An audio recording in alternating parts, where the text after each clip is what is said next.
Olá, amigos e amigas do blog do Calçadão. Hoje é dia 8 de abril de 2020 e esse é mais um Papo no Calçadão e hoje tendo a honra de receber convidados ilustres para a gente debater a situação do Brasil aqui no blog do Calçadão. Estamos aqui com Alexandre Padilha, deputado federal, ex-ministro da Saúde. Alexandre Padilha, tudo bem? Tudo ótimo. Com a Paula, pré-candidata a vereadora da cidade de Jaboticabal, professora. Tudo bem, Paula? Tudo bem. E aí? Beleza. Antônio Alberto Machado, também pré-candidato aqui na cidade de Ribeirão Preto a prefeito pelo Partido dos Trabalhadores. Tudo bem, Antônio Alberto? Tudo bem, Paulinho. E o Bacarim, o professor Bacarim, também pré-candidato à prefeitura de Jaboticabal pelo Partido dos Trabalhadores. Bacarim, tudo bem? Tudo bem, meus cumprimentos a todos vocês. Vamos lá.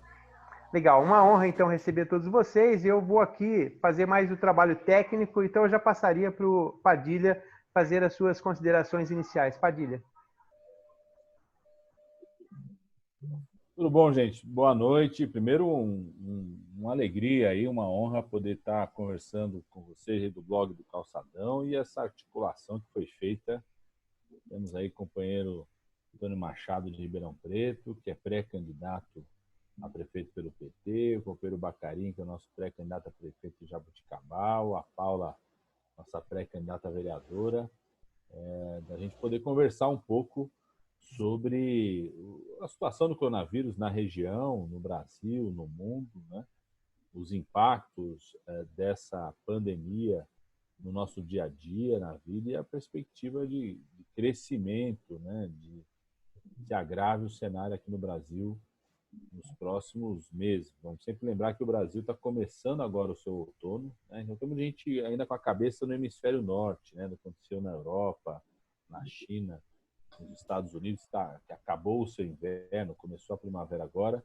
O Brasil está começando o outono, então o que sinaliza para a gente que essa vai ser uma guerra duradoura. Pega o outono, pega o inverno, pensando no país como um todo. E o Brasil precisa se preparar para isso, agir, né? Tanto no cuidado à saúde, mas também na manutenção da renda das pessoas, da atividade econômica.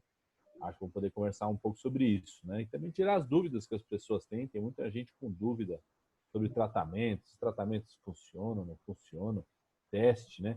Eu estou fazendo uma coisa, viu, Machado, Bacarim, Paula e o Paulo Honório aí, nosso companheiro do Calçadão. Estou fazendo uma coisa que todo dia eu solto um plantão aí, um áudio, como médico infectologista, aí, de muita dúvida que o pessoal tem, então eu junto todas as dúvidas e solto uma vez por dia. Quem quiser receber, só mandar mensagem lá no WhatsApp, que é 011 97 581 4398. Recebe todo dia aí informações também sobre isso, que o pessoal tem muita dúvida também, tá certo? Então, ficar à disposição aí da companheira Paula, dos companheiros Bacarim e Machado, de vocês aí do blog do Calçadão. Legal, a gente tem recebido, viu, Padilha, todo dia esses boletins aqui em Ribeirão Preto e tem sido assim de grande valia para a gente. Paula, sua boa noite, suas considerações iniciais. Boa noite a todas e todos, né? Meu nome é Paula Faria, sou vice-presidenta do PT de Jaboticabal e falando um pouco aqui do ponto de vista de educadora, né? Que tudo nos acometeu muito rapidamente e os alunos vêm muito até a gente perguntar, né, sobre quando voltam as aulas ou se as atividades serão feitas online. E eu demonstro aqui a minha preocupação por um ensino à distância que está sendo preparado assim às pressas, né? Que a gente não sabe como que vai vir, e a gente está num período de cumprimento das nossas férias, né? Antecipação das férias, e estamos tendo que lidar com isso, também informar as pessoas, né? Estamos percebendo um trabalho importante aqui no município do isolamento social, né? O pessoal fazendo a quarentena, o comércio não funciona, mas ainda nós sentimos muito a necessidade de orientar as pessoas, conscientizar as pessoas para a importância do cumprimento da quarentena e viver nesse cenário, né, que parece caótico, as pessoas não entendem o que está acontecendo, muitas acham que está tudo certo, vamos seguir a vida normal, mas esse cuidado é muito importante, sobretudo nós que estamos na escola, né? A gente está passando aí por esse período e tentando fazer o máximo para buscar as informações, para repassar a informação para as pessoas, né? E para a gente evitar aí um mal maior. Acho que o nosso papel agora, inclusive nosso papel político, né? É orientar as pessoas, tranquilizar e cada um fazer a sua parte aí e para que a gente possa, né, evitar um mal maior. Acho que é isso. Legal, Bacarim. Queria que você desse uma boa noite aí. Bom,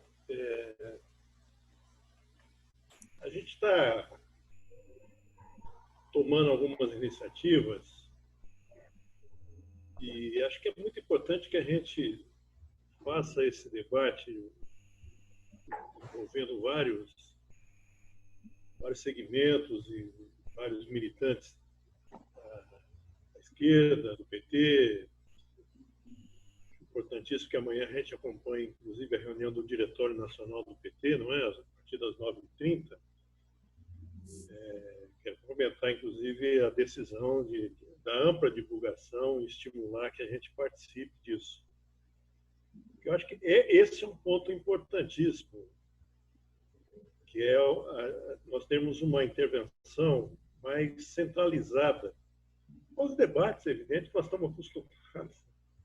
A gente debate muito entre nós, mas, às vezes, eu sinto falta de nós termos uma intervenção mais centralizada, mais precisa. E, especialmente, julgo isso importante nesse momento pela desqualificação da ação do presidente da República. Né? Eu sempre acho que a nação brasileira não merece isso. Merece ter na presidência alguém que tumultua, não coordena, atrapalha, desorienta o tempo inteiro. No momento de dúvidas, evidente, né? Uma pandemia com alcance muito amplo, uma novidade em termos médicos, em termos de ação pública, de ação social. Fica em casa, preserva, faz... o pessoal fica só os mais velhos em casa, os mais novos. E o presidente tumultuando. Acho que isso a gente tem que rebater, tentar passar uma mensagem difícil, né? Porque ele tem um poder muito grande, tem uma capacidade de comunicação forte por conta do uso da rede nacional, não é? E tem um apoio ainda não desprezível de parcela da população brasileira. Nós temos que fazer um esforço para combater tentativa de desestabilização e de caos que ele tenta implantar no Brasil. Bom, eu penso também que é tarefa importante nossa trazer para o debate conquistas que o governo popular, o governo do PT, junto com os movimentos sociais, junto com as entidades da saúde e de outras áreas, da assistência social, do ensino, trouxeram. Defesa do SUS, o destaque do papel do SUS, com todas as debilidades que o SUS está tendo, não é? E que foi aumentada por conta da retirada de dinheiro do SUS nos últimos anos e da descontinuidade de programas como Mais Médico, Médico da Família.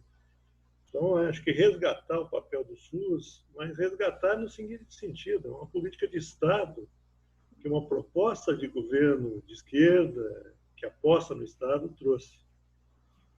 E penso que também na área da assistência social, depois, se der tempo, a gente pode entrar num debate sobre questões mais locais, mas, por exemplo, o prefeito da cidade de Jaboticabal não sabe o que é CAD único, cadastro único. Ele chamou de cartão único, numa live dele ontem. Daí perguntou para o assessor, é cartão único mesmo? Né? O assessor corrigiu, não é, cadastro único.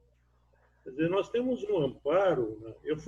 Ontem eu fui no site do Ministério da Cidadania ver os dados de Jaboticabal. Então, lá está a relação o número de famílias, não a relação das famílias, mas a prefeitura tem essa relação. o número de famílias cadastradas no cadastro único, o que está permitindo o governo do estado, por exemplo, implantar uma ajuda de R$ 55 para os alunos, baseado no cadastro único. Está permitindo várias prefeituras, a Araraquara já está fazendo isso, distribuir cestas de alimentos para as famílias dos estudantes, baseado no cadastro único. Isso está presente em todo o Brasil.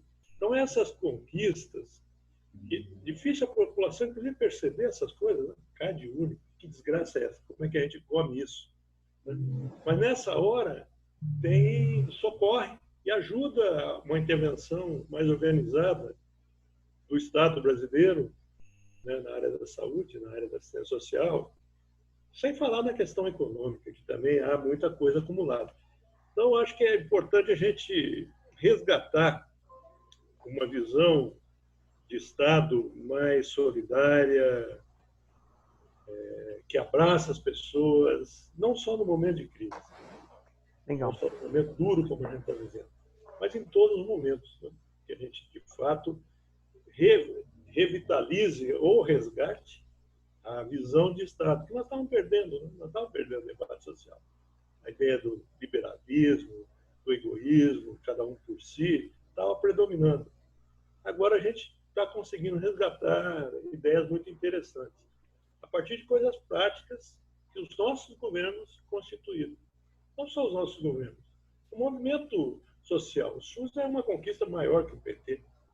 Nós apostamos muito no SUS, mas é uma conquista muito maior que o PT. O CAD único, sim, nós tivemos uma ação, né? Vou lembrar, Padilha, amigo, né? Da Ana Fonseca, né? Morreu ano passado, acho que um ano retrasado já, o tempo passa. Né? E nós conquistamos isso, nós temos hoje um mapeamento, um perfil da extrema pobreza, da pobreza no Brasil, e sabemos onde estão essas pessoas e como podemos socorrê-las. Acho que é isso, vamos resgatar essa visão do Estado mais solidário, mais fraterno. Legal. Professor Antônio Alberto Machado, tem tantos assuntos, né? Tantos temas, tantas variáveis que a gente pode entrar aí. Eu queria que você desse uma introduzida aí no assunto, no tema. Olá, Paulinho, deputado Padilha, professora Paula, o professor Bacarim. Eu gostaria de destacar, assim, de início, a importância de um debate como esse, né? Porque a informação está muito tumultuada no país sobre esse problema do coronavírus, né? Tem muita desinformação, tem fake news, tem mentira, tem o governo federal batendo cabeça. Você vê que o próprio presidente da República teve agora há pouco os seus posts eliminados do Twitter, Facebook, WhatsApp, porque eles continham desinformação. Isso é uma coisa inacreditável. Desinformação sobre medicamentos, desinformação sobre a necessidade do isolamento social. E nós estamos falando do máximo magistrado da nação, aquele que deveria, nesse momento, liderar todo esse processo de luta contra essa pandemia, contra essa crise sanitária, que é a maior do século, né? Nós não sabemos como ela vai se desenvolver, onde ela vai desaguar. Portanto, até a professora Paula já mencionou isso, né? Esse é o papel da política nesse momento, resgatar a verdade, né? Colocar a informação nos trilhos, né? Orientar a população, colaborar para que a população possa raciocinar adequadamente diante desse problema e não confundi-la, né? E a gente vê que muitos políticos têm veiculado, sobretudo por meio da internet, as informações falsas, né? Informações que agravam o problema da pandemia. E, portanto, nesse primeira intervenção, eu queria destacar e parabenizar todos que reservaram aí um espaço do seu tempo para que a gente possa, com toda a franqueza, resgatar algumas verdades que, nesse momento, estão muito, a meu ver, escamoteadas, né? Colocar algumas coisas mais claramente sobre as ameaças que pairam sobre nós, para a população. Acho que esse é o papel da política, né? Esse é o papel dos políticos, e aqui em Ribeirão Preto nós temos uma preocupação especial, porque todos sabem, nós temos aqui o problema da zika, o problema da dengue, o problema da febre amarela, o outono que já chegou, o inverno que vai chegar e que traz todos os problemas respiratórios que nós sabemos, e para agravar tudo isso agora o coronavírus e a Covid. E Ribeirão Preto tem 700 mil habitantes, mas é uma sede regional, a Divisão Regional de Saúde, que atende 1,5 milhão de pessoas, né? E, então, nós temos problemas de saber como é que andam os testes, como é que andam os equipamentos de proteção individual, como é que andam os leitos, como é que anda o atendimento da população em geral e, sobretudo, né, entender como é que o prefeito decretou estado de calamidade pública, de contenção, quarentena, etc. Mas a gente vê, tem até um estudo da Unesp aí, né, Bacarin deve ter visto, que revela que as cidades do interior estão afrouxando a quarentena, né? E perigosamente, porque você afrouxar a quarentena sem estar fazendo teste em massa, afrouxar a quarentena, sem testar primeiro a capacidade hospitalar, você afrouxar a quarentena, quando se sabe que as infecções estão aumentando e que o pico será de abril para maio, afrouxar a quarentena sem um planejamento, né, para ir gradualmente voltando à normalidade, um planejamento feito de acordo com a capacidade hospitalar, fazer isso, a meu ver, é uma roleta russa. Isso é uma responsabilidade que pode desaguar numa tragédia. Então, nós aqui em Ribeirão Preto estamos muito preocupados com a população toda, né? E especialmente com a população carente, que, como disse o Bacarin e o deputado Padilha, né, nesse momento tem de ser tratada, tem de ser o foco, né, das nossas atenções, com muita solidariedade, resgatar aí o papel do Estado, que os neoliberais até hoje fizeram de tudo, entre eles, inclusive, o Henrique Mandetta, né, para aniquilar. E, portanto, eu, como primeira impressão, eu gostaria de dizer que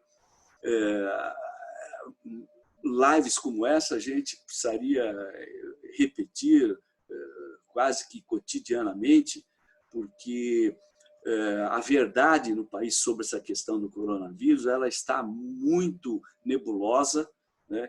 E tem muita gente com cargo importante tratando tudo isso com irresponsabilidade. Acho que o papel do PT, que é um partido que tem uma tradição de defesa das causas populares, dos direitos sociais, dos direitos humanos, neste momento, o papel do PT, de todos os partidos e políticos, mas sobretudo do PT, que tem essa história, tem essa herança, tem essa proposta e esse futuro, é restabelecer, no mínimo, a verdade, a informação neste momento e propor as ações efetivas, práticas, no sentido de combater essa epidemia e, ao mesmo tempo, socorrer a população mais necessitada. Deputado Alexandre Padilha, eu queria te fazer uma pergunta de início aí, mais nesse sentido de informar a população do real tamanho dessa crise. Ontem, pela primeira vez, o Brasil atingiu a marca de mais de 100 mortos em apenas um dia. Vai precisar de quantos mais mortes por dia para a população e para esses governantes, para essas pessoas irresponsáveis começarem a ficar com medo? O Paulo, Bacarin, Machado, Paula, eu torço para que o Brasil não tenha que repetir a história da Itália, da Espanha, da Inglaterra, depois da França e, por último, dos Estados Unidos, que são países que, no primeiro momento, tinham, inclusive, líderes, né, fazendo discursos, campanhas, vídeos, né, o vídeo Milão não para, né, é igual ao vídeo que o Bolsonaro tentou fazer aqui no Brasil, não para. Né? O Trump, durante até uma semana atrás, o tempo todo, desdenhava do que era o coronavírus, do que poderia ser essa situação para os Estados Unidos, né? Falava que era importante manter a economia, manter a economia, manter a economia. todos esses países tiveram que mudar a posição e a sociedade se mobilizar depois de milhares de caixões, não conseguir botar os mortos, não poder conseguir onde colocar seus mortos, né? Eu torço e estou lutando para isso, que o Brasil não chegue na mesma situação, para ter um consenso, né, quase uma unanimidade do nosso país em torno disso. E eu acho que uma primeira coisa é isso que o Machado falou, a gente combater, o Machado e a Paula falaram, né, o Bacarini também comentou, a gente combater essas fake news. Essa é uma dificuldade que nós estamos tendo, porque é a maior pandemia do século e a primeira grande pandemia com essa coisa das redes sociais, do WhatsApp, do cara fazer um vídeo. Por exemplo, né, o que o Bolsonaro já cometeu de irresponsabilidade sobre a cloroquina, por exemplo, é algo assustador. Né? É uma sequência de responsabilidade sobre isso. Eu sou médico, infectologista, eu sou otimista que a gente vai descobrir alguma forma de tratamento, temos que acreditar na ciência, na mobilização dos pesquisadores. Né? Estamos falando aqui de cidades, Jaboticabal, Ribeirão Preto, que tem instituições públicas fundamentais aí na luta da ciência, na descoberta do conhecimento. Eu sou otimista, acho que nós vamos descobrir algum medicamento, se não seja eficaz contra o vírus, mas terapias que possam ajudar o corpo a se defender contra o vírus, a responder ao vírus, ou que mexa em alguns processos celulares ali que reduzam a gravidade do vírus. Já estamos descobrindo isso, né? O Japão já registrou um medicamento contra o vírus em relação a isso, Favipiravir. Cuba desenvolveu com a sua biotecnologia o interferon 2-alfa, que já tratou mais de 2.000 pacientes na China. A hidroxicloroquina tem mais de 40 estudos em andamento no mundo, né? Embora os estudos iniciais, os resultados não sejam promissores, mas continua se estudando, tentando. O que não pode, né, é o presidente da República, no ato de responsabilidade, sair dizendo para as pessoas como se tivesse sido descoberto o tratamento, causando, inclusive, um problema no abastecimento desse medicamento, que é um medicamento importante para pessoas que se tratam de lúpus, de artrite reumatoide. Né? Então, eu torço para que o Brasil não tenha que aguardar essa situação dramática que aconteceu em outros países para ter uma grande unanimidade sobre essa opinião. Porque essa disputa que existe no Brasil, essa disputa que eu sei que o Machado, o Bacarini, a Paula devem estar sofrendo aí em Ribeirão e Jaboticabal, o pessoal do comércio querendo abrir, gente ameaçando fazer carreata, né, querendo que as coisas voltem. Essa mesma disputa aconteceu nos outros países do hemisfério norte, né, com a diferença que nós estamos no começo do outono. A gente tem que entender, a primavera já começou lá, tem um decréscimo de casos em vários países, por conta também da primavera, vai começar a mudar o clima, né? Com isso tem uma redução natural dos casos também. Né? O Brasil está começando o outono, nós vamos ter um outono e inverno. Né? Então eu acredito, Paulo, assim, nós estamos num momento que a gente considera um momento crítico, sobretudo aqui no estado de São Paulo. Não é o Brasil inteiro está em outras situações, mas o estado de São Paulo, região metropolitana do Rio de Janeiro, região metropolitana de Brasília, essas três regiões que eu diria que estão no momento mais crítico, exatamente por ser o nosso estado de São Paulo, um estado que recebe muita gente de fora. Saiu um dado aqui que mostrou, né, que na última semana de fevereiro, mais de 90.000 pessoas vieram de países que eram foco do coronavírus naquele momento, mas não tinha tanto atenção sobre esses países. Vieram da Itália, vieram dos Estados Unidos, vieram da Espanha, vieram da Inglaterra. Mais de 90.000 pessoas, a grande maioria parou aqui em São Paulo, no estado de São Paulo, certamente em Ribeirão, certamente em Jaboticabal. Vocês conhecem pessoas que estavam vindo do hemisfério norte naquele momento. Então, por isso que o epicentro começou aqui. Né? A gente tem muita dificuldade, como foi dito, de saber qual que é o cenário, né? Qual que é o quadro real, porque não tem testagem no Brasil. Então, eu quero que todo mundo lembre aqui, o primeiro caso de óbito em São Paulo, que foi aquele porteiro em São Paulo, no mês de março, o primeiro óbito nosso não estava na lista dos confirmados da Secretaria de Saúde, muito menos no Ministério. Né? O primeiro caso de óbito já não estava, porque aí não estava pronto o exame dele. Imagina a quantidade de óbitos que nós estamos tendo. Então, certamente, a gente tem mais óbito por coronavírus hoje do que está confirmado. A gente tem maior número de casos. a estimativa que se faz é que de cada caso confirmado, a gente tinha, isso há 2 semanas atrás, a gente tinha de cada caso confirmado 15 não confirmados. Isso é muito maior hoje, porque progrediu a infecção, então você tem muito mais gente se infectando. O melhor número, para a gente ter uma noção hoje, qual que é o estágio atual da doença nas nossas cidades, pensando em Ribeirão Preto, pensando em Jaboticabal, pensando nas cidades aqui de São Paulo, é você pegar o número de pessoas que estão internadas por gripe grave. Né? O registro lá no sistema de informação se chama Síndrome Respiratória Aguda Grave. Então, acho que em Ribeirão o pessoal podia fazer esse pedido para a Secretaria Municipal de Saúde, em Jaboticabal o pessoal fazer esse pedido aí em Jaboticabal. Quantas pessoas hoje estão internadas por Síndrome Respiratória Aguda Grave? Por que é isso? Quando o médico vai internar, ele tem que botar um diagnóstico. Se é uma pessoa que está com sinais e sintomas de gripe, precisa de internação, como ele não tem o exame para ver se a pessoa está com coronavírus, está com influenza, para-influenza, qual é o vírus que ela está infectada, ele tem como botar como diagnóstico Síndrome Respiratória Aguda Grave. O Ministério da Saúde divulgou pela primeira vez no último sábado esse número. No sábado, no Brasil, tinham 28 mil pessoas internadas por Síndrome Respiratória Aguda Grave nos hospitais públicos, porque nem sempre o hospital privado informa de forma adequada. Eu apresentei, viu, Bacarim, Machado e Paula, aprovei na semana passada na Comissão Externa do Coronavírus, que é a única que está funcionando no Congresso, além do plenário, está vendo se consegue votar ainda essa semana no plenário, um projeto de lei que obrigue, inclusive, os hospitais privados, né? O gestor municipal já pode fazer isso, uma portaria do gestor municipal pode fazer isso, mas às vezes o hospital não respeita, então eu quero botar isso na lei. E os hospitais privados têm a obrigação de informar para a Secretaria de Saúde quantos pacientes estão internados, qual é o tipo, o perfil do paciente internado, qual foi o critério de internação, qual foi o critério de alta, né? Para que não aconteça, por exemplo, o que aconteceu na cidade de São Paulo, que você tinha um hospital privado lotado de pacientes com coronavírus que não tinha informação.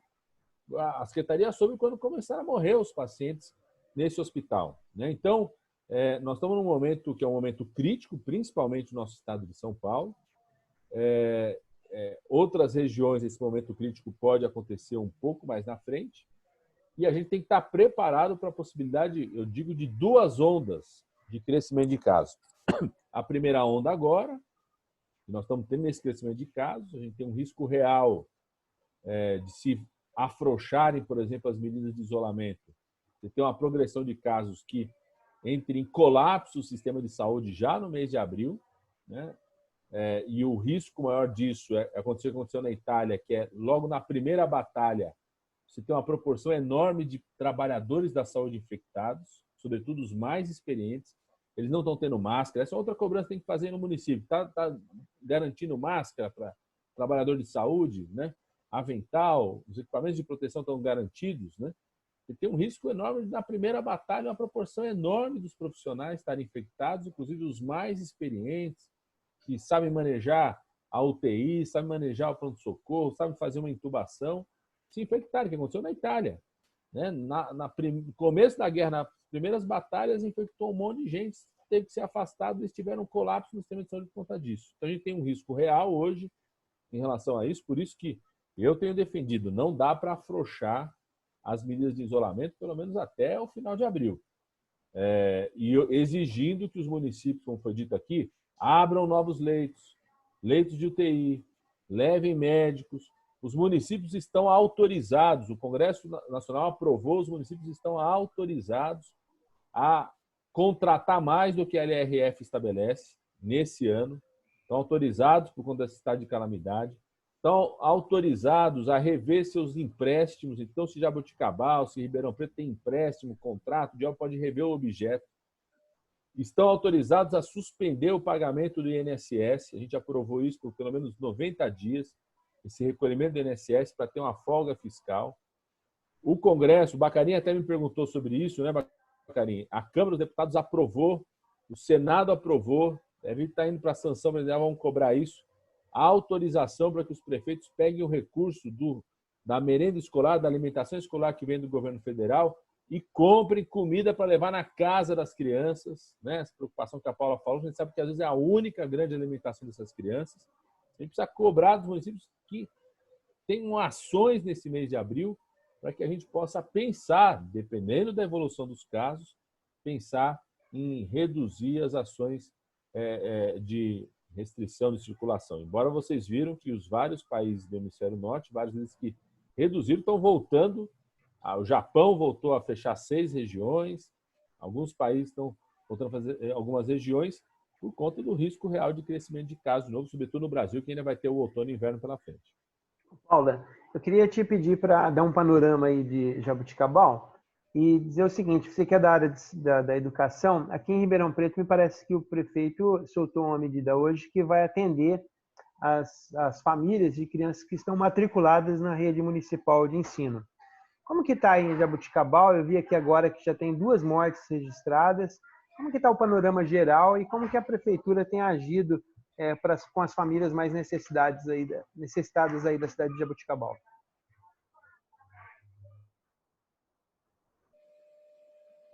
Isolamento social, algumas medidas tomadas realmente acho que minimizaram bastante os casos. Nós tivemos 2 óbitos confirmados, 2 ainda não confirmados. E eu fiz uma listagem aqui dos casos de internação e monitoramento. É importante falar sobre a transparência, eu acho que também, né, da informação para as pessoas sobre esses casos, sobre como está a situação no município. Eu acho que isso é importante, é um trabalho que a prefeitura tem feito aqui na nossa cidade também. 137 casos em monitoramento, são 15 confirmados, 12 internados, 13 altas hospitalares, 12 casos descartados, 12 aguardando resultados e 1 óbito descartado. E com relação à Seguridade Social, assistência social, acho que o Bacarim pode até falar um pouco melhor, né, sobre isso, mas ele já comentou sobre a questão do cadastro das pessoas do Bolsa Família, da merenda agora, que é uma iniciativa do governo estadual, né? É uma preocupação nossa, eu não sei ao certo como que o prefeito vai fazer na questão da educação municipal ainda, mas a gente está buscando acompanhar e cobrar também, né? Eu acho que é importante da gente não só avaliar as medidas que estão sendo tomadas, né, mas cobrar dos governos a solução para esses problemas, que muitas vezes, né, as pessoas elas não têm a consciência de que e agora como é que faz? Mas eu acho que o governo tem que dar essa resposta. Nosso papel é de cobrar e de ter esse olhar mais atento às pessoas mais carentes, né? E falando aqui do ponto de vista da educação, o quanto que é complicado para as pessoas que precisam da educação pública do município também, né? As crianças que precisam, né, dessa renda da merenda. E o processo burocrático para conseguir isso, a gente está fazendo esse auxílio, né? As pessoas vêm até a gente e perguntam como fazem para se cadastrar, como fazem para ter acesso. E eu acho que é isso. Eu vou passar para o Bacarim, porque eu acho que ele pode informar melhor as questões das medidas. Legal. Ô, Bacarim, só para completar assim, a pergunta para você, se o prefeito não sabe o que é o CAD único, rapaz, como que é que faz para essa população tão simples e tão necessitada acessar essa ajuda nesse momento? Assim, ontem eu vi o Onyx Lorenzoni falando assim que é para o cara ir numa loja dessas aí para comprar um aparelho para poder usar e baixar o aplicativo e tal. Os caras são fora da realidade completamente. Daqui a pouco vai falar que é da Havan, né? Só falta falar que tem que ser na loja da Havan. Né? Cara, só falta isso. Então eu queria que você abordasse isso assim no sentido de como que a gente pode fazer com essa situação tão emergencial e tão difícil para a população em geral.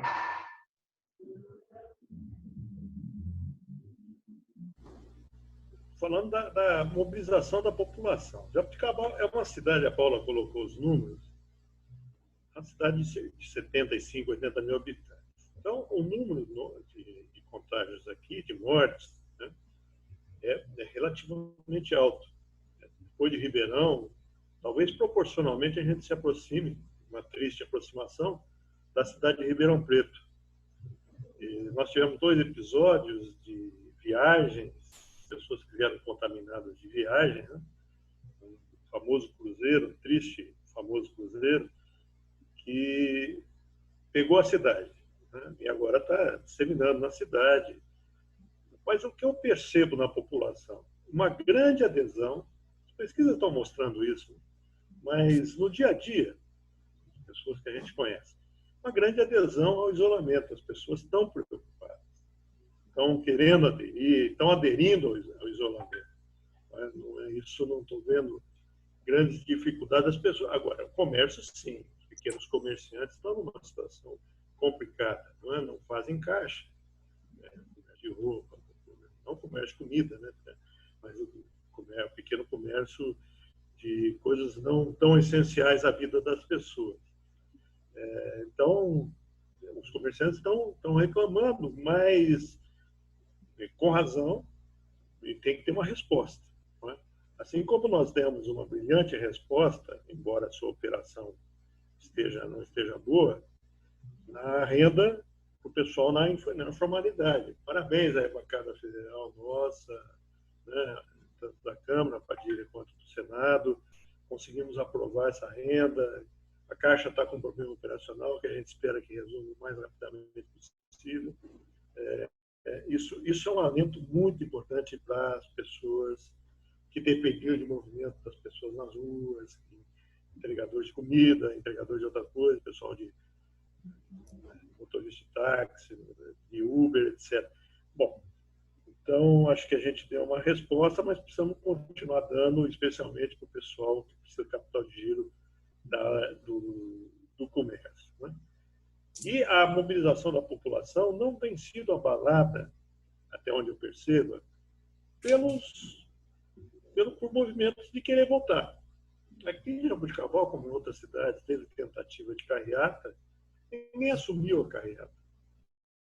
Ficaram lá nos carros, com os vidros fumês no carro, passando, ninguém mais é dono da carreata.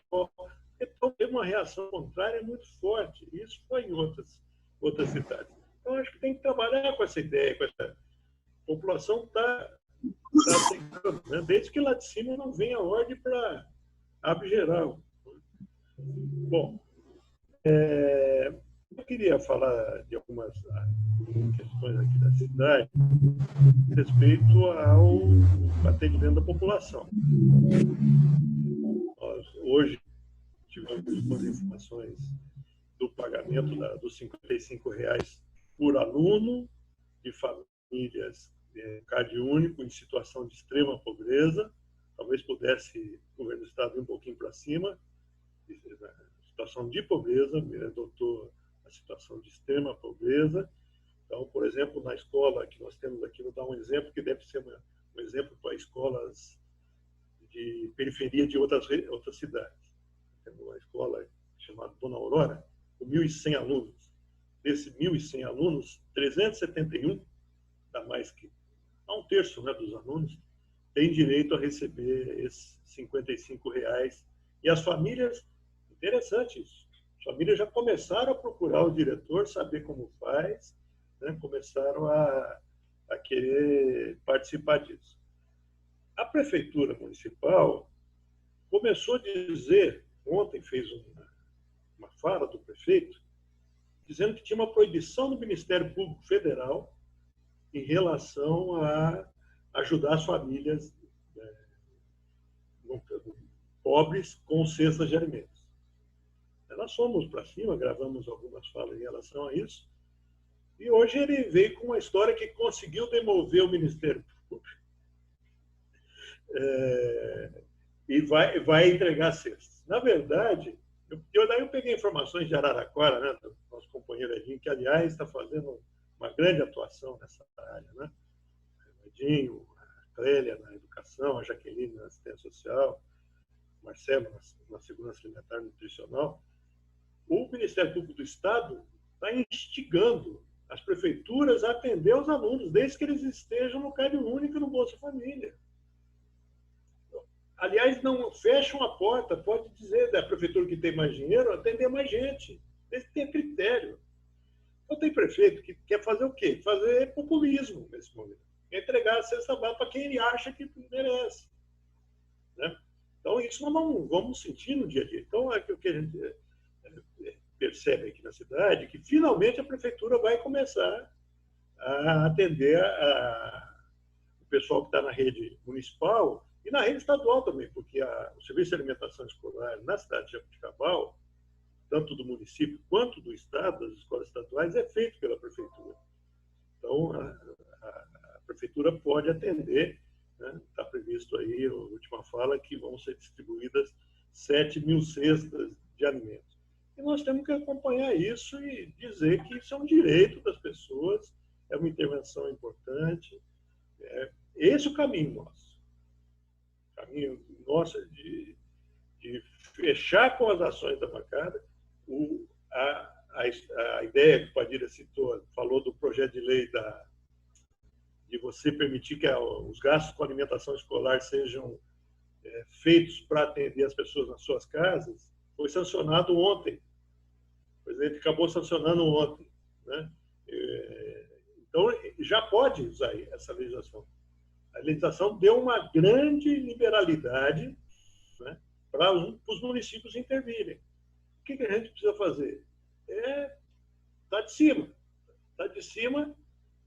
A tendência, às vezes, é de usar de maneira indevida essa liberalidade.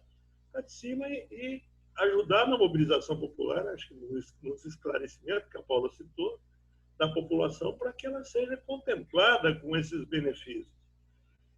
E que se lasque, no sentido mais duro da palavra, a despesa que nós vamos fazer agora. Temos que fazer essa despesa. Vai ter uma conta para pagar? Vai. Que pague os mais ricos desse país. Então, é um caminho também que a gente tem que começar a falar. A vida dos mais ricos nesse país, em termos tributários, é sempre muito fácil, sempre foi muito fácil. Nós não conseguimos fazer uma reforma tributária adequada no Brasil. Essa que é a verdade, né? Tentamos, mas não conseguimos. Agora está no momento da gente fazer com que, por exemplo, jet ski, lancha, avião pague algum imposto. É absurdo. É absurdo a gente pagar IPVA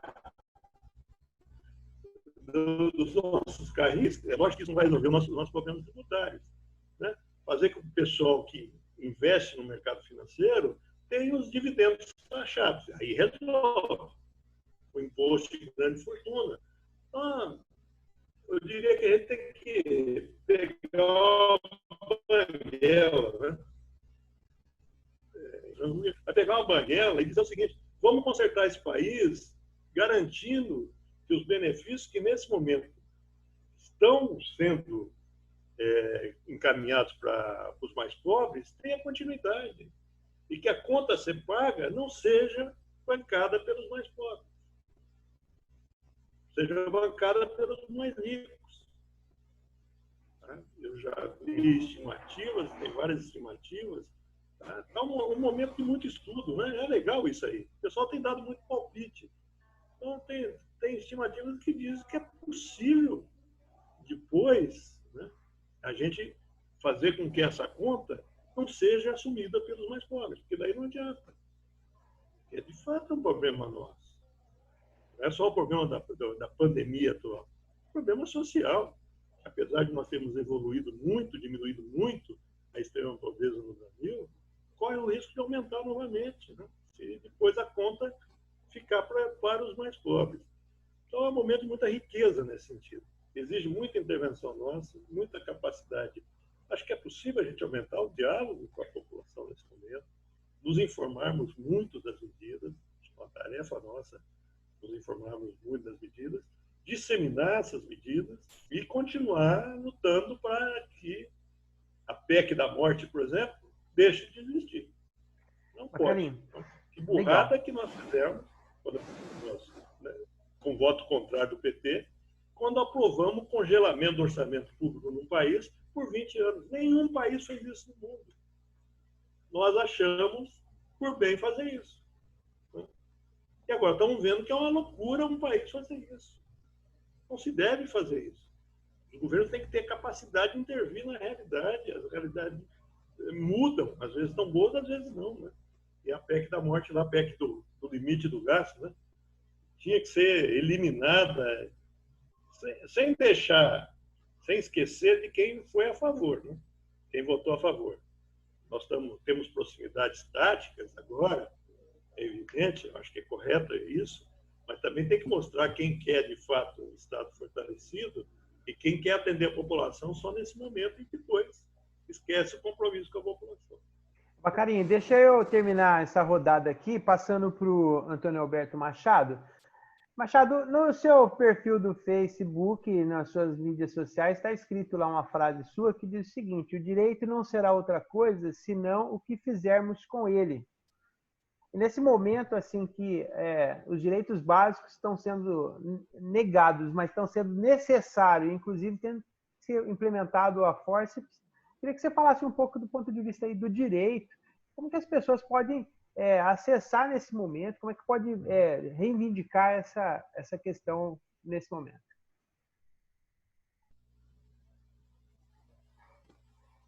Só um segundinho, desculpa, deixa eu só ativar aqui o seu áudio para lá.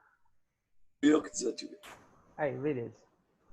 Eu acho que é um momento, esse aqui é um momento de muita tensão, incerteza, muita ameaça, medo, né, ansiedade, mas ele é um momento pedagógico também, para a gente entender o papel do Estado, para entender o papel do direito, entender o papel das instituições, entender o papel das pessoas que operacionalizam essas instituições. Quando eu disse essa frase, que já tem algum tempo, está em algum trabalho meu aí, eu queria dizer o seguinte: o direito sempre foi utilizado para reprimir, para controlar, para manter o status quo, para manter a ordem vigente, né? E os pobres acessavam o direito quase sempre pelo banco dos réus. Chega um momento de nós encararmos o direito como instrumento de transformação social, como instrumento de mudança, como instrumento de emancipação e, nesse momento, como instrumento de socorro às pessoas mais necessitadas, né? Que estão carentes, nesta hora, dos direitos básicos. Quer dizer, saneamento básico, moradia, direito à saúde, direito à educação. Neste momento, isso tudo está impactado por essa crise sanitária. É o momento de as instituições, e entre elas o direito, dar uma resposta efetiva para este problema, né? Portanto, eu creio que os instrumentos jurídicos, né, que estão à disposição da justiça têm de ter a sensibilidade de que agora o direito precisa funcionar como um instrumento não apenas de manter a ordem, o status quo, etc., mas um instrumento agora de acolher as pessoas, de socorrer as pessoas, de atender as necessidades básicas das pessoas. Ou se a gente quisesse dizer numa frase, né, de implementar concretamente os direitos humanos de segunda geração, os direitos sociais, os direitos econômicos, os direitos culturais. É possível que o impacto do coronavírus no mundo todo, inclusive no Brasil, chame atenção para essa realidade, para uma revisão do papel do direito e do papel do Estado. Porque você vê que aquela ladainha neoliberal do Estado mínimo, né, da responsabilidade fiscal, do superávit primário, do corte de gastos, esta cantilena, ela caiu por terra agora. Eu vejo, por exemplo, até representantes do neoliberalismo que não se cansavam de repetir esse mantra, como recentemente vi um artigo na Folha de São Paulo do Armínio Fraga, dizendo o seguinte: olha, neste momento nós temos que implementar o Bolsa Família, neste momento nós temos que expandir o Bolsa Família, neste momento nós temos que socorrer as pequenas e médias empresas, neste momento temos que distribuir os R$600, neste momento temos que dar dinheiro para o pobre, etc, etc. Parecia o Lula falando. Eu acho que ele copiou algum artigo do Lula. Isso é o que o Lula sempre falou, o que o PT sempre falou, e agora neoliberais como, por exemplo, o Armínio Fraga, que é um exemplo que fala por todos, e eu já vi isso até em editorial da Folha e do Estadão, dois instrumentos de propaganda do neoliberalismo e do Estado mínimo, dizendo que agora o ajuste fiscal é secundário. O que nós temos que fazer agora? Socorrer as pessoas. Isso é que o PT sempre propôs e que o Lula sempre falou. Portanto, e eu também, em alguma medida, nas minhas aulas lá na Unesp de Direito, sempre disse, olha, o direito tem que ser instrumento da democracia. Você tem que fazer um uso democrático do direito, você tem que fazer um uso do direito para todos. E agora eu acho que é chegada a hora, né? O Ministério Público, o Poder Judiciário, que estiveram aí protagonizando grandes ações até agora há pouco, com Mensalão, Petrolão, etc., etc., tem agora a chance de mostrar que eles não têm uma perspectiva apenas persecutória, repressivista, e que tem uma perspectiva também social, né, de agasalhamento dos direitos, de aprofundamento dos direitos fundamentais, porque isso é aprofundar a cidadania, isso é aprofundar a democracia. Isso, neste momento, é uma questão até mais do que jurídica, mais do que política, é uma questão humanitária. E nós temos a preocupação acho que nós, da esquerda, do PT, temos de ter a preocupação de entender o seguinte: nós ganhamos esta narrativa, esse discurso do neoliberalismo versus Estado assistencial, Estado interventor, Estado providência, welfare state, como queira. No discurso, nós vencemos. Essa narrativa, com a pandemia do coronavírus, do neoliberalismo, caiu por terra. Nós vencemos a gramática, vencemos no discurso, vencemos a narrativa. Agora, aquela velha pergunta que aquele moço lá da antiga União Soviética dizia: o que fazer e como fazer? Aí está o nosso desafio da esquerda, sobretudo do PT, que é o maior partido de esquerda do Brasil, da América Latina, com toda a tradição que tem, de defender esses direitos fundamentais e apresentar agora os caminhos e quais as medidas concretas, o que vamos fazer e como vamos fazer. O Padilha, que é um defensor de primeira hora do SUS, sabe o quanto que é difícil a universalização desse direito fundamental. Em algum momento, se você universalizar intensiva e expansivamente esse direito, você vai trombar com os interesses da iniciativa privada. E aí tem sempre alguém querendo desmontar o SUS, como já o próprio Henrique Mandetta já fez no passado, né? Tirou a CPMF do Lula. Quantos milhões tiraram do Lula durante os seus governos e que ele iria investir, salvo erro, era na saúde e na educação, saneamento. Na saúde. Saúde. Com mais de 40 bi, Machado. Mais de 40 bilhões de reais por ano. Olha aí, tá vendo? Enfraquecendo o SUS. Né? Agora também não pode aparecer como um herói. Né? Agora, o herói nacional, como já apareceu esse Sérgio Moro, que, aliás, nesse momento sumiu. Né? Você vê uma crise do Pacto Federativo, os governadores e prefeitos, com razão, não obedecem o presidente da República, né? Se rebelam contra o presidente da República. Era hora de ter um ministro da Justiça com representatividade, com legitimidade, com estofo para enfrentar os grandes desafios. Era hora de ter um ministro da Justiça para fazer esse meio de campo, resolver esse problema de atribuição, de competência, etc, etc. Cadê o moço? Sumiu, evaporou.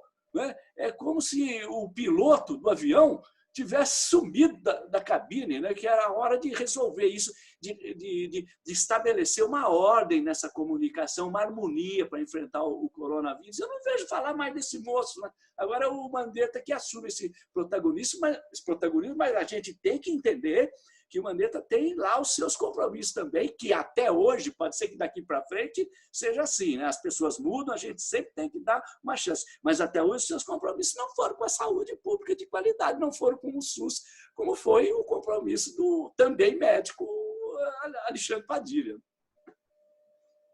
Muito bom, Padilha. A gente podia caminhar para o último bloco aí, mas eu queria que você desse um perfil aí de quem que é esse ministro da Saúde hoje, que está no Brasil aí, todo bambambam. O Machado falou aí agora, cadê o Moro, né? Importante isso aí, muito interessante. Ninguém sabe onde está. Deve estar junto com aquele outro que sumiu há tempos cadê atrás. O Queiroz? Igual cadê o Queiroz, cadê o Moro, né? E o Moro que se prepare, né? Porque se tem uma população que é extremamente vulnerável para essa situação do coronavírus, é a população privada de liberdade, né? Os sistemas penitenciários brasileiros. A Itália, no pico da crise, teve que fazer desencarceramento em massa, né?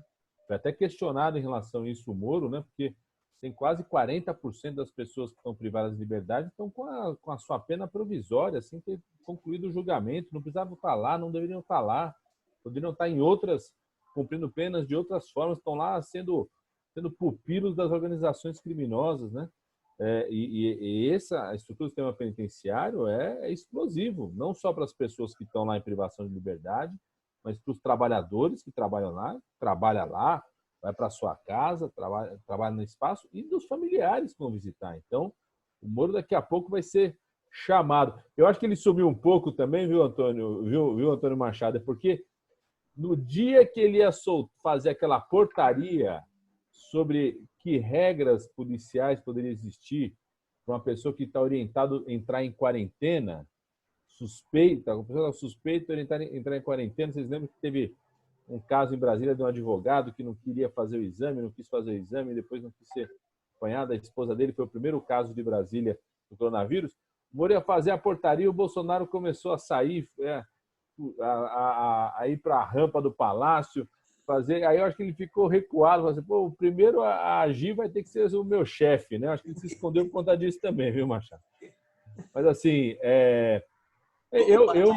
Padilha, só lembrando uma coisa, dentro do que você lembrou, nós temos hoje uma população carcerária de 800 mil pessoas e metade são presos provisórios. Não tem condenação. É isso. Então você poderia ter uma política de desencarceramento, né? A pessoa continuar cumprindo pena servindo às prefeituras, podia servir tanta coisa, a gente precisa de frente de trabalho, de atividade social, né?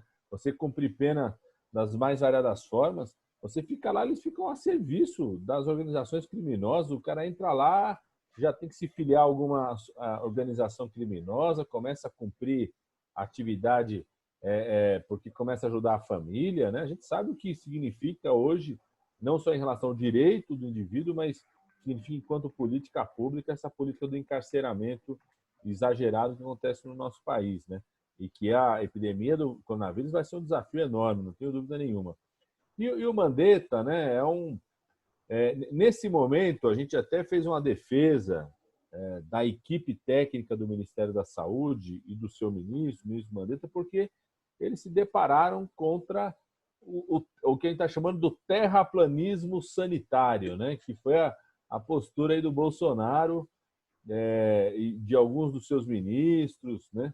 Parece que tinha o Osmar Terra, que é um deputado que era ministro, que foi o ministro que fez essa fila do Bolsa Família enorme, né? Mais de 3 milhões de pessoas esperando por Bolsa Família, parou tudo em relação às políticas sociais, deixou de ser ministro, foi ser deputado e desde o primeiro dia começou em campanha para tentar ocupar o lugar do Mandetta, dizendo que esse negócio não tem que fazer isolamento social, que ele tem a experiência da epidemia da influenza H1N1, ele era secretário estadual do Rio Grande do Sul. Na época foi o estado que mais morreu gente, viu, gente? Então, ele nem falava desse passado, desse currículo dele, né? Usando fake news, né? Ele fez um gráfico absurdo, dizendo que na Itália começou a aumentar o número de casos a partir do dia que começou a fazer o isolamento. Só que ele esqueceu que a pessoa ela não se infecta no dia que ela começa a ter sinal e sintoma, né? Aquele caso estava aparecendo de uma pessoa que se infectou há 7 dias atrás, 10 dias atrás, né? Então, mostrava exatamente quando você começava a contar, a partir do momento das ações de isolamento, você contasse o período de incubação, começou a declinar o número de casos, reduzir a progressão. Então, diante desse terraplanismo sanitário, as entidades saíram em defesa da manutenção da equipe técnica do Ministério da Saúde. E a gente sabia que se tivesse a troca do ministro nessa semana, a equipe técnica toda sairia do Ministério.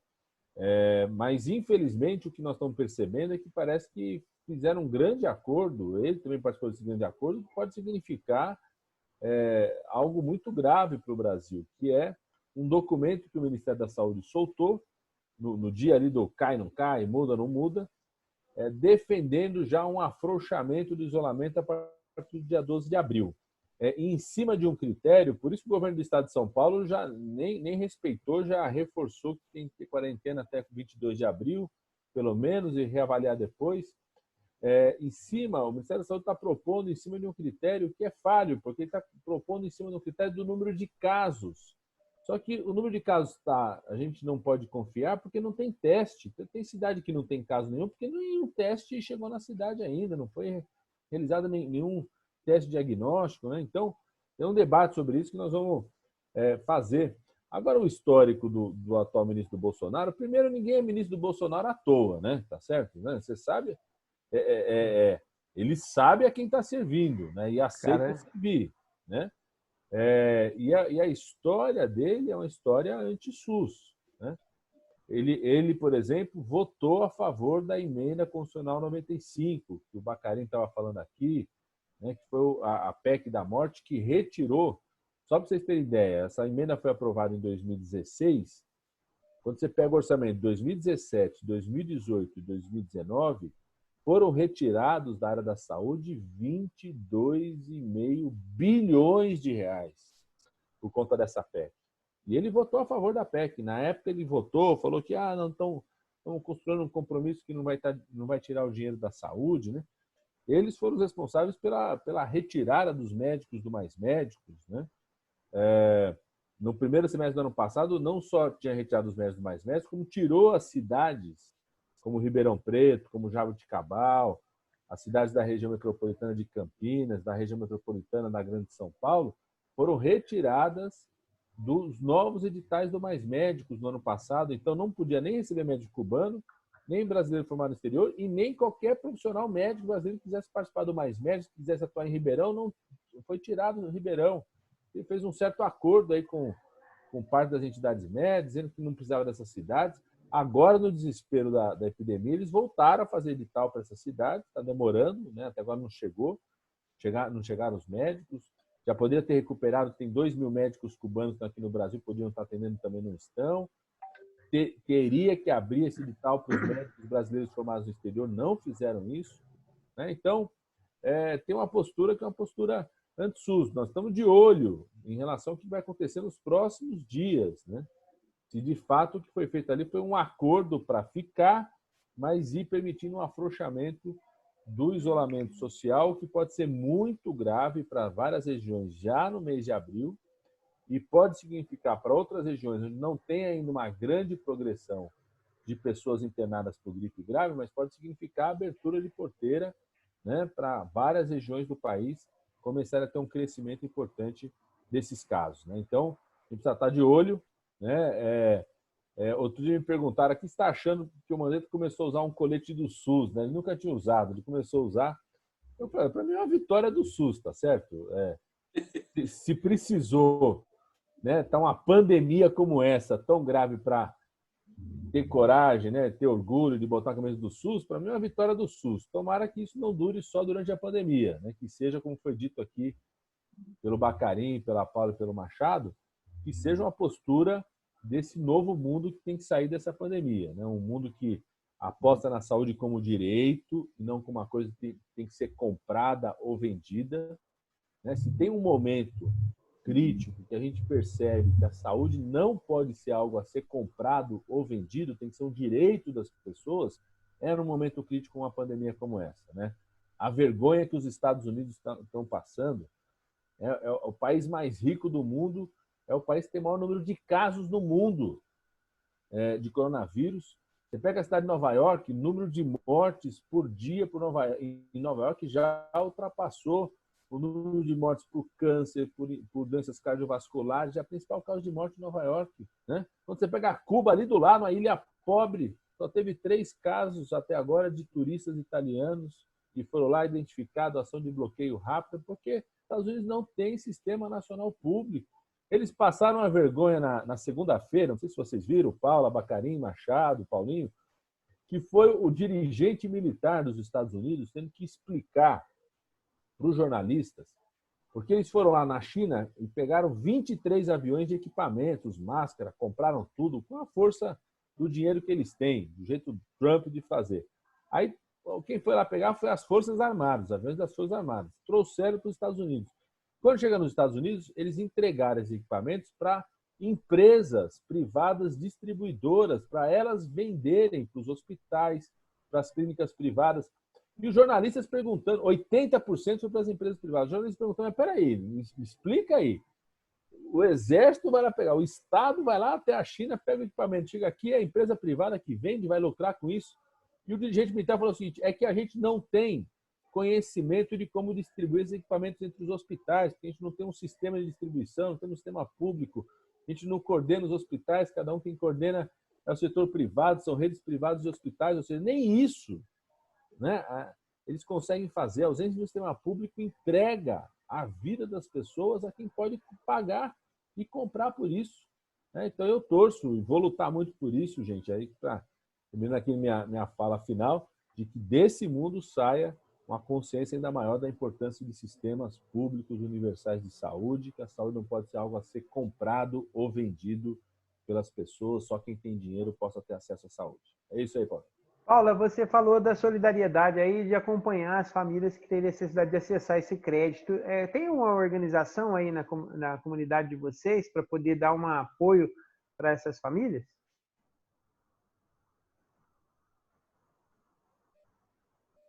Partido mesmo, né? Se colocando à disposição das pessoas para que precisarem desse auxílio, né?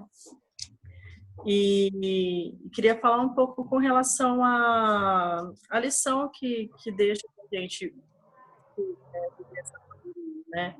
Pensar no papel da política como orientadora das ações que devem preservar vidas humanas, né? E acho que o Bolsonaro ele deve ser denunciado, deve ser apontado como um governante que privilegia a economia em detrimento de vidas, né? Então, acho que a lição que fica para a gente é essa, de que a política é importante, ser solidário é importante, lutar por uma sociedade cada vez mais justa e igualitária, lutar por um sistema único de saúde.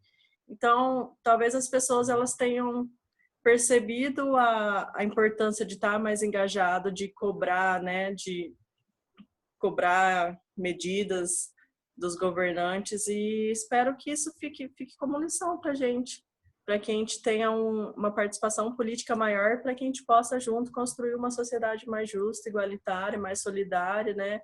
E a educação tem um papel fundamental nisso, né? Eu acho que é isso. Legal. Bacari, tem muito tema, né? Eu queria que você escolhesse um, assim, muito específico para a gente poder ter um fechamento dessa conversa nossa com bastante objetividade, sabe? Então, se você pudesse pegar uma parte que você acha mais importante para debater, eu acho que seria legal. Nós estamos no ano bissexto, né? E repete a cada 4 anos.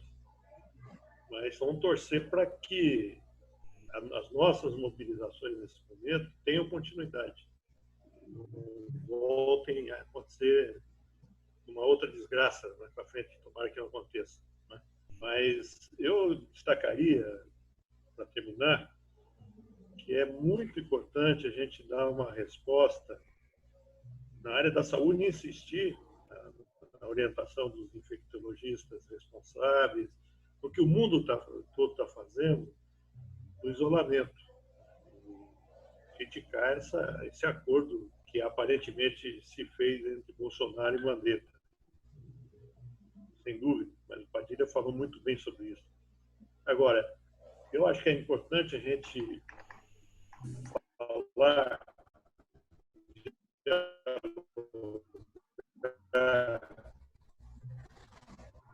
com o setor produtor, especialmente sendo atingido negócios bloqueados. Tem alguns setores que não acontece isso. Tem alguns setores até que estão tendo uma renda um pouco aumentada. Bacari, eu estou achando que nós estamos com um probleminha com você aí, está travada a sua imagem e seu som também não está chegando. Vou pedir para o Márcio. Você está me ouvindo? Então, deu uma travada aí, você pode retomar, por favor? Tá. Eu penso que a gente tem que ter uma mensagem e uma intervenção na área econômica também muito forte. Tá? O governo tomou uma série de medidas de liberar mais recursos para a economia, a tal da chamada liquidez. Né? Os bancos têm que depositar menos dinheiro no Banco Central. Então, há possibilidade de ter mais dinheiro em circulação. O problema é que os bancos no Brasil são um entrave ao desenvolvimento. Já era. E os pequenos não vão ter acesso a esse dinheiro, porque os bancos vão achar que eles estão aumentando a taxa de juros. Travou de novo. Fazer esse dinheiro chegar na ponta do pequeno. Alô? Travou de novo agora mais um pedaço. Você estava falando que tem que fazer esse dinheiro chegar na ponta.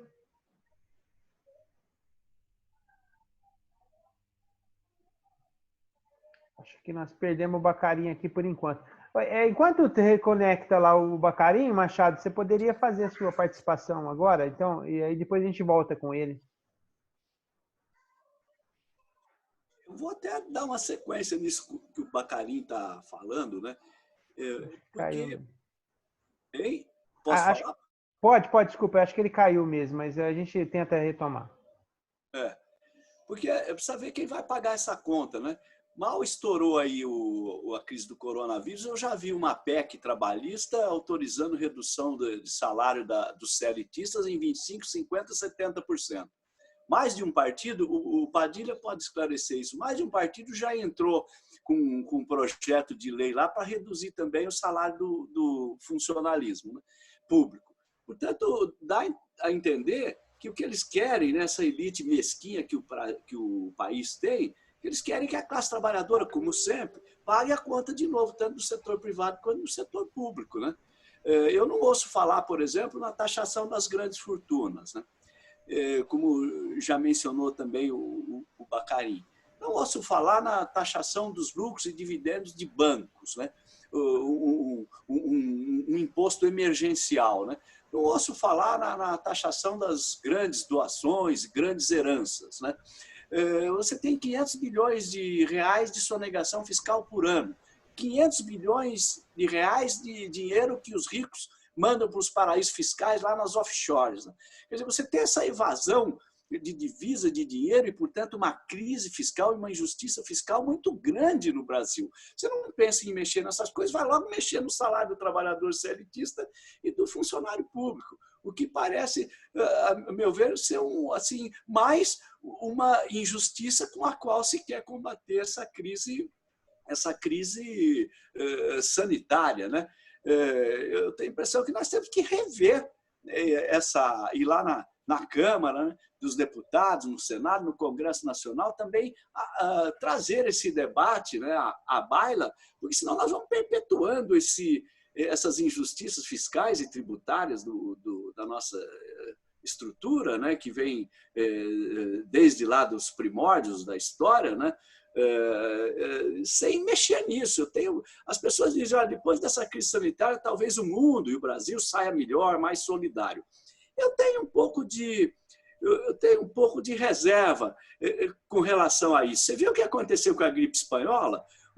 A gripe espanhola estourou logo na Primeira Guerra Mundial. Menos de 20 anos depois já estavam fazendo outra guerra mundial. Quer dizer, o que aprenderam com a gripe espanhola, em termos assim, de aprendizado humano fundamental? Né? Eu acho que nós temos de ter objetividade nessa discussão. Eu tenho uma preocupação, e para encerrar minha fala aqui, depois a gente ouve a complementação do Bacarinho, eu tenho uma preocupação muito grande com Ribeirão Preto. Sabe? Nós temos aqui o atendimento de 26 municípios na divisão regional de saúde, 1,5 milhão de pessoas e 670 leitos. Não temos o reagente para fazer os testes em massa. Eu não sei, o Padilha talvez pudesse esclarecer, os países lá que estão saindo bem, como a Alemanha, deve ter feito milhares e milhares, ou sei lá, milhões de testes, não foi, Padilha? Como é? Está sem som. Só mostrar uma comparação, Machado. A Itália fez 11 mil testes para 1 milhão de pessoas, de habitantes. A Alemanha fez 10.900 testes para 1 milhão. Portugal fez 8.400 testes para 1 milhão. Espanha, 7.500 para 1 milhão. Estados Unidos, 5.200 testes para 1 milhão. Né? Metade do que a Itália, a Alemanha, Portugal.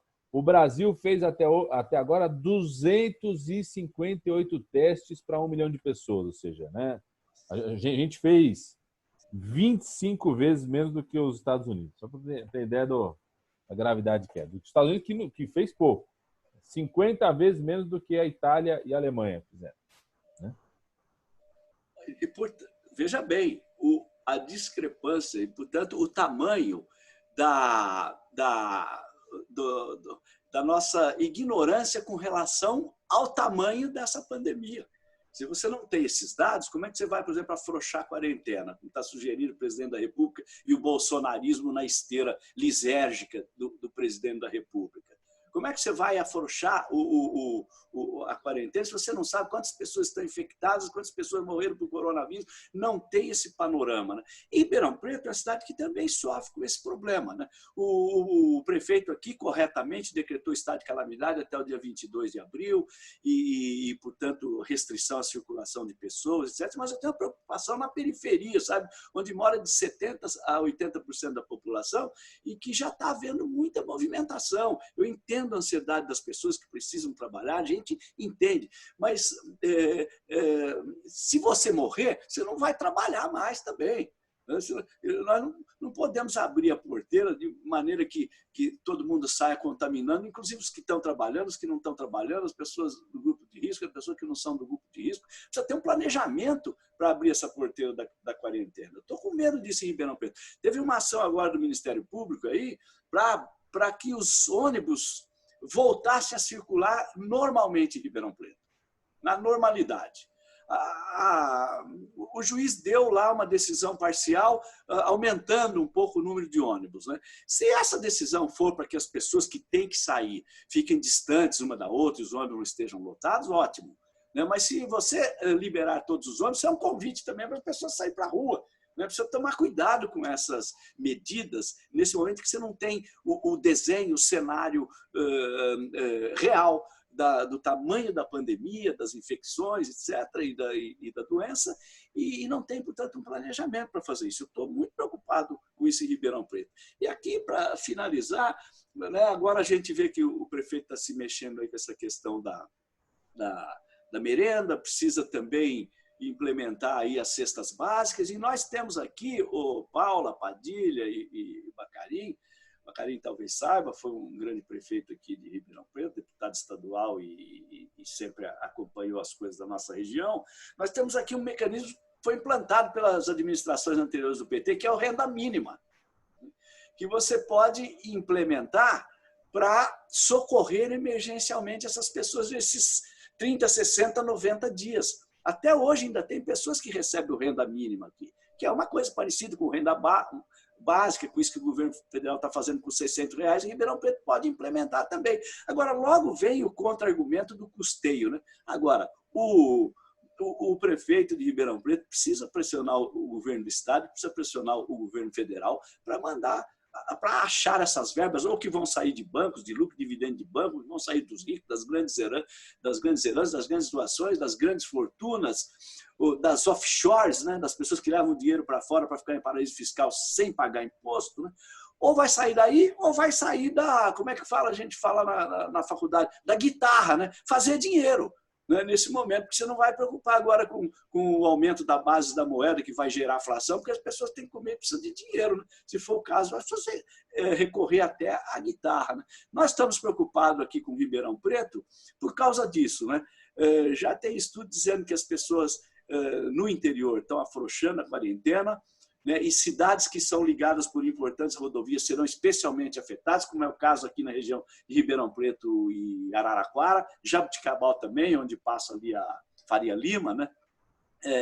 Isto é algo que tira o sono da gente, que tem essa preocupação com a comunidade, e estamos agindo mais ou menos no escuro, no impulso e orientados por essa questão ideológica de ser a favor ou não, o que manda o presidente da República, o que ele sugere e tal. O bolsonarismo parece engajado nessa coisa de entrar nessa roleta russa e tal, acabar com a quarentena, enfim. A nossa preocupação é muito grande aqui, né? Eu sugeriria que o prefeito, então, implementasse, além dessa merenda escolar, também um programa de cestas básicas e o renda mínima nesse momento emergencial, né? Por fim, eu quero agradecer essa possibilidade de ter participado com vocês, pessoas tão qualificadas como o deputado Alexandre Padilha, a professora Paula, o professor e ex-deputado também Jacomo Bacarin, e o Paulo aí representando, né, atuando pelo blog Calçadão. Eu fico muito satisfeito, feliz, reconfortado de participar com vocês, porque a gente discutir com pessoas que têm esse tipo de visão, de abertura e, sobretudo, de compromisso, vai reforçando aquela ideia de que nós estamos do lado certo, combatendo o bom combate. Muito obrigado. Legal. Professor Bacarin, eu acho que agora vai. Pode retomar. Eu ia falar mal de banqueiro, veja como banqueiro é poderoso, né? Cortaram a minha palavra. Mas eu acho que um dos problemas nossos é esse, né? Um problema que talvez é você fazer o dinheiro chegar no pequeno comércio. Os pequenos comerciantes, médio também, às vezes grandes empresas, precisam de capital de giro nesse momento. Ter dinheiro para girar os seus negócios, para pagar suas dívidas, comprar matéria-prima, pagar seus funcionários. E os bancos não ajudam. Então, acho que tem que ter uma intervenção, uma discussão sobre esse ponto. É muito importante. Tenho conversado com alguns pequenos comerciantes de Jaboticabal que estão angustiados, né? Não estão conseguindo trabalhar, estão obedecendo, mas estão angustiados, né? Como é que eu vou pagar as minhas duplicatas, né? Como é que eu vou pagar meu funcionário? Então, acho que isso é importante intervir. Teríamos, em princípio, 3 bancos públicos para ajudar a gente nessa intervenção. O BNDES, que é um banco de quase 70 anos de idade, né? É o Banco do Brasil e a Caixa Econômica Federal. Agora, você olha para as presidências desses bancos, o presidente do Banco do Brasil tem uma posição mais absurda ainda que o presidente da República em relação à quarentena, né? Ele andou falando é uma coisa absurda. Os bancos públicos poderiam agir mais fortemente agora para ajudar na recuperação econômica. Tem que ter capacidade para isso. Então, vamos continuar dando opinião, vamos continuar debatendo, juntando força. A situação brasileira é um pouco caduca, porque o presidente, aliás, agora está se pronunciando, né? Mais uma vez, né? Vamos ver o que ele está falando agora. Daqui a pouco a gente vê. É uma situação um pouco caduca, que a gente não sabe como que as coisas estão sendo coordenadas, e é papel de a gente apresentar saídas para esse Brasil. Saída, principalmente na área da saúde, mas também saídas sociais e saídas econômicas para o Brasil, né? Que questionem o que vinha se implantando no Brasil, que não vinha dando certo. E agora, com a pandemia, está fazendo água de vez. Eu quero agradecer a oportunidade, parabenizar o Machado, o Machado desde Antônio Alberto Machado, né? A gente ficou muito feliz que a região Jaboticabal é uma grande cidade, para e passo ali com Ribeirão Preto, né? Mas tirando a brincadeira, Ribeirão tem uma importância muito grande para toda a nossa região, e o fato de nós termos uma candidatura com esse perfil em Ribeirão Preto agora, uma pré-candidatura, né? É muito importante para nós, a gente fica muito feliz com isso, né? Cumprimentar a Paula, que é companheira nossa aqui de Jaboticabal, a professora Paula, teve uma excelente votação na última eleição, né? Padilha, parabéns, né, pelo trabalho que vocês estão fazendo, né? Nós diminuímos a bancada, mas superou em termos de ação, né? Então, a gente percebe o quanto de esforço que as nossas bancadas no estado de São Paulo e em Brasília estão agindo, né? A grande atuação da as nossas bancadas no Legislativo, tanto na Câmara dos Deputados quanto no Senado Federal. Para cumprimentar o Paulo vamos continuar na luta, né? Vamos continuar na luta apresentando propostas para a superação desse problema brasileiro, mundial, e para que, de fato, a gente consiga, também tenho minhas dúvidas em relação a isso, sair dessa crise com um espírito de solidariedade mais presente nos nossos corações e nas nossas mentes. Oxalá. Tomara, isso é o que todos nós desejamos e esperamos, que alguma coisa possa sair de bom dessa situação toda calamitosa que a gente está vivendo. Queria agradecer ao Bacarim, Antônio Alberto Machado e a Paula por ter participado e também por ter dado a oportunidade da gente participar desse bate-papo. E o deputado Alexandre Padilha, eu acho que ele teve que sair agorinha há pouco ele teve que sair, mas a gente também agradece muito a participação e a presença de todos aqui.